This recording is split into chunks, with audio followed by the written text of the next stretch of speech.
¿Qué tal con todos? Mi nombre es Daniel Castro y el día de hoy voy a hablar acerca de las evidencias arqueológicas más contundentes que respaldan información que se da en la Biblia. Antes de comenzar como pequeña introducción quisiera comentarles que el tema de la veracidad de la Biblia ha sido un tema de discusión a lo largo de muchos años. Hay personas que creen que la concordancia entre un libro y otro libro no puede ser posible, que estos autores tuvieron que haberse conocido entre sí para que los libros tengan esa concordancia entre ellos.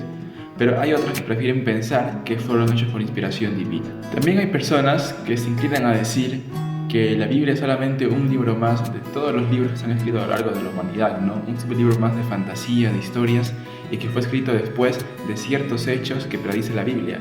Se refieren que estos hechos son tan exactos porque la Biblia fue escrita después que ocurrieron y no antes. Ahora vamos a evaluar las evidencias arqueológicas más importantes que demuestran que la información de la Biblia es verídica y lo que nos dice es cierto. La primera evidencia que traigo para ustedes el día de hoy es el Arca de Noé en Turquía. Y ustedes me dirán, ¿cómo es posible que hayan encontrado el Arca de Noé? Pues sí, hay evidencias de que fue encontrada. En el monte Ararat, en Turquía, investigadores de la Universidad de Andrews y de la Universidad de Estambul encontraron una formación fósil enorme. Entonces hicieron pruebas de carbono y detectaron que eran más o menos 5000 años de antigüedad, la época en la que se narra la historia de Noé. También se dieron cuenta, a través de una serie de investigaciones, que ese fósil era de madera que se había petrificado con el paso de los años, lo cual nos permite a nosotros conocer que la historia del Arca de Noé fue un hecho evidente que ocurrió en la historia de la humanidad. Luego tenemos la evidencia de la estela de Merenptah. Este es un poema descubierto por el investigador Flinders Petrie en el funerario de Merenptah. Actualmente se encuentra en la región de Tebas este pedazo de piedra con el poema. ¿Qué hay en este poema? Los egipcios suelen escribir poemas de sus conquistas, y en este poema se narran conquistas hacia Canaán, conquistas hacia Ascalón, conquistas a Siria de parte de los egipcios. Pero en el poema se ve también una figura más que menciona a Israel, a un pueblo como Israel. Ahora, la diferencia es que cuando menciona países como Ascalón, como Siria, como Canaán, se refiere a ellos como países extranjeros. Hay un término que se refiere a ellos como países que están fuera de Egipto, pero cuando mencionan a Israel, se refieren a él como un pueblo que está dentro de Egipto, lo cual nos permite a nosotros comprender que esta es una evidencia más de que el pueblo de Israel estuvo cautivo dentro de Egipto. Además, la antigüedad de este poema es de más o menos unos 1208 años antes de Cristo. Ahora, siguiendo con los poemas, tenemos lo que es el relieve pedestal de Berlín. Esta es la evidencia arqueológica más antigua que menciona al pueblo de Israel en la historia de la humanidad. Entonces, nace más o menos unos 1450 años antes de Cristo, y es un fragmento de una escultura donde se encuentran conquistas egipcias. Como mencioné anteriormente, los egipcios escribían mucho sobre sus conquistas. Entonces, en esta escultura se puede apreciar asimismo las tres imágenes de los pueblos Ascalón, Canaán y de los pueblos de Israel. Ahora, estos poemas fueron escritos durante el periodo de reinado del rey Horemheb y del rey Ramsés II, unos 1319-1279 años antes de Cristo. Y son las únicas dos evidencias arqueológicas que nos demuestran la existencia de un pueblo extranjero dentro de la tierra de Egipto y que lo menciona directamente como el pueblo de Israel. Ahora, esta es la evidencia más reciente que se tiene sobre los descubrimientos de la evidencia bíblica.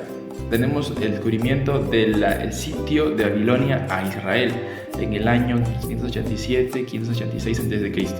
Ahora, una excavación en 2019 en el sitio del monte de Sión descubrió que habían puntas de flecha, que habían cenizas y que habían estructuras dañadas de la época de la que se menciona la conquista de Babilonia a Israel, cuando fue sitiado y fue destruido por completo.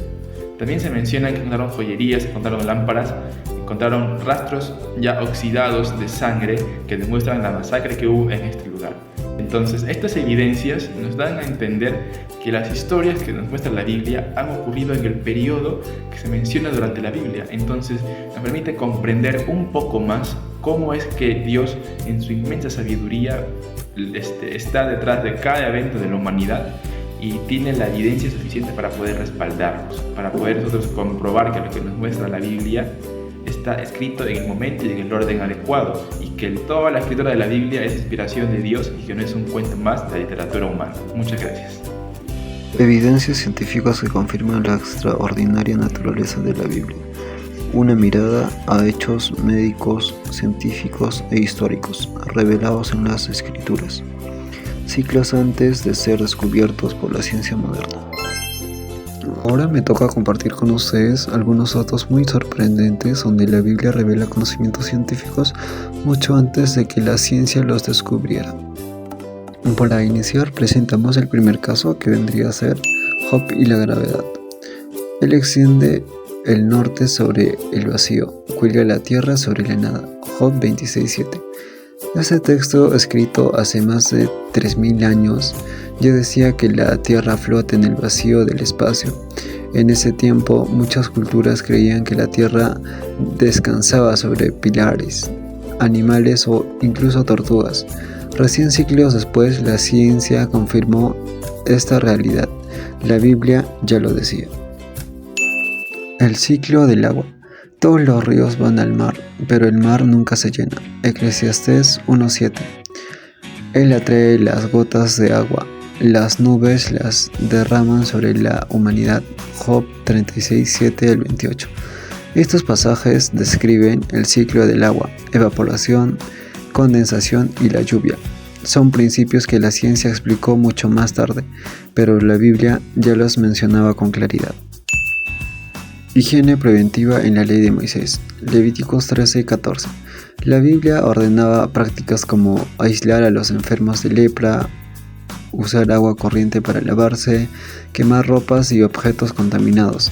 Estas normas eran medidas sanitarias avanzadas para su época y se alinean con principios modernos de salud pública. Profecías cumplidas con exactitud. Ezequiel 26. Predijo la destrucción de la ciudad de Tiro. Esta profecía se cumplió en varias etapas, incluso cuando Alejandro Magno construyó un istmo para conquistar la isla. Isaías 66:8 predijo que Israel volviera a ser nación en un solo día. Esto se cumplió en 1948, cuando Israel fue reconocido como Estado independiente. Elena G. de White y la ciencia. La verdadera ciencia y la inspiración están en perfecta armonía. Elena G. de White. Elena G. de White enseñó que la Biblia y la ciencia no se contradicen cuando se entienden correctamente. La Biblia contiene principios de salud, higiene y moral, adelantándose a sus tiempos. Las teorías científicas deben evaluarse con la Biblia como filtro.